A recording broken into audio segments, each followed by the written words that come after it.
Hageman, and a member opposed. Each will control 5 minutes. The chair recognizes the gentlewoman from Wyoming. Thank you, Mr. Chairman. I rise in support of my amendment number 57 to H.R. 4820, which would prevent DOT from carrying out the National Electric Vehicle Infrastructure Formula Program. The Biden administration's stated goal for this latest government boondoggle is to utilize taxpayer funding to strategically deploy electric vehicle charging stations across America. Not only is such an endeavor not the federal government's responsibility, this program doesn't work, won't work, and will end up wasting massive amounts of federal money.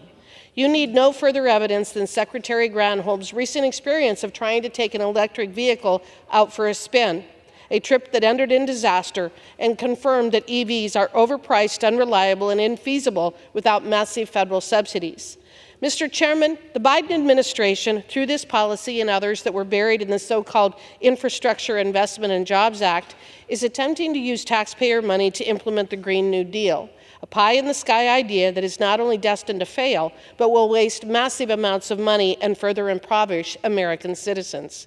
The Biden administration is pursuing such boondoggles despite the fact that we are already facing out-of-control inflation, increasing energy costs, and bone-crushing grocery bills, all because of Bidenomics, all because this administration is economically illiterate and obsessed with furthering the agenda of the UN and the World Economic Forum.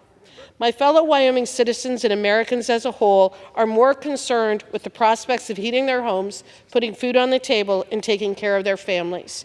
Yet what is the Biden administration focused on? Banning the internal combustion engine and forcing everyone into electric vehicles that won't work effectively in the vast majority of the country.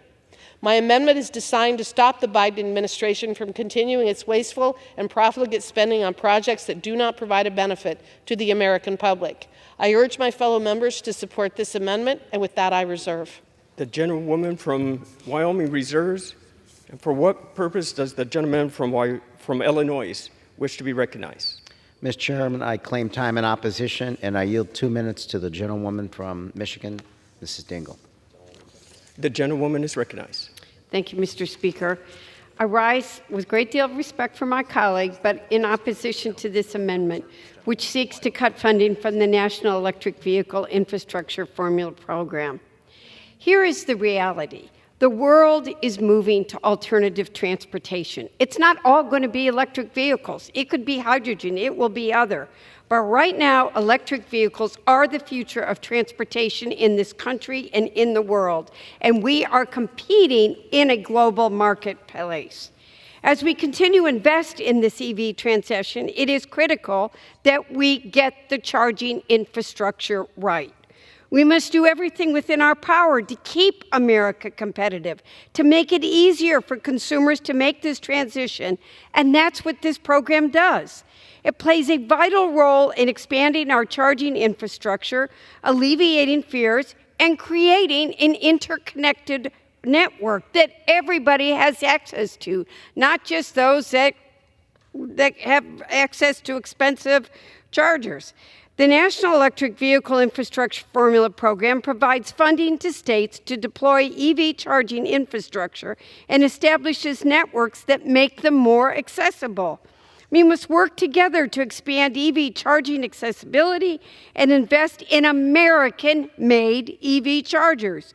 We must support and advance their development, their production and distribution, and the infrastructure nationwide. To meet these goals, we've got to get serious. We've got to roll up our sleeves and get to work. And defunding these programs is not how we should be legislating. To ensure that we have a competitive future, that we are competing in a global marketplace with other countries and their manufacturers, I strongly urge my colleagues to oppose this amendment. Thank you, Mr. Speaker, and I yield back. The gentleman reserves. The gentlewoman from Wyoming is recognized. Rather than supporting our domestic energy production and investing in much-needed roadway infrastructure projects, the Biden administration has opted to continue skewing the definition of infrastructure to pursue its electric vehicle and renewable energy subsidy programs. The Biden administration, in other words, continues to do the bidding of the Chinese Communist Party and the richest among us who can afford electric vehicles while leaving everyday Americans behind. Let me be clear. this technology that DOT is pursuing and implementing has a track record chock full of failure, particularly within my state, as the freezing temperatures wreak havoc on batteries while also severely limiting the range of these vehicles. We have story after story of electric vehicles being limited to less than 100 miles in range as they are driven over our high mountain passes in freezing temperatures. This effort to force everyone into electric vehicles is thus not only wrong-headed and not within the purview of DOT, but downright dangerous. It is also important to note that under this program, state recipients are expected to construct vehicle charging stations within 50 miles of each other on major highways. This requirement alone is not feasible when confronted with the reality of Wyoming's vast rural terrain and wide open spaces. There are 80,000 vehicles a day that drive across I-80 in Wyoming. I-80 is the most important commercial transportation link from the east to the west coast, and in Wyoming it varies in elevation from 4,000 feet to 8,000 feet. Electric passenger cars and electric 18-wheelers are simply not feasible in Wyoming. I urge adoption of my amendment, and with that I reserve. The gentlewoman reserves. The gentleman from I yield Illinois. back. The gentleman yields back. Gentlewoman from Wyoming. Let me be clear, this is yet another attempt by the Biden administration to force us to transition to an electric future, whatever that may mean. It can only do so if it uses our money to artificially prop up the electric vehicle industry that could otherwise never survive in a free market system, at least not in its current phase. Mr. Chairman, it is past time for this administration to halt its wasteful allocation of billions of hard-earned taxpayer money on the infrastructure that is destined to fail. I urge all my colleagues to support my amendment, and with that I yield back. The question is on the amendment offered by the gentlewoman from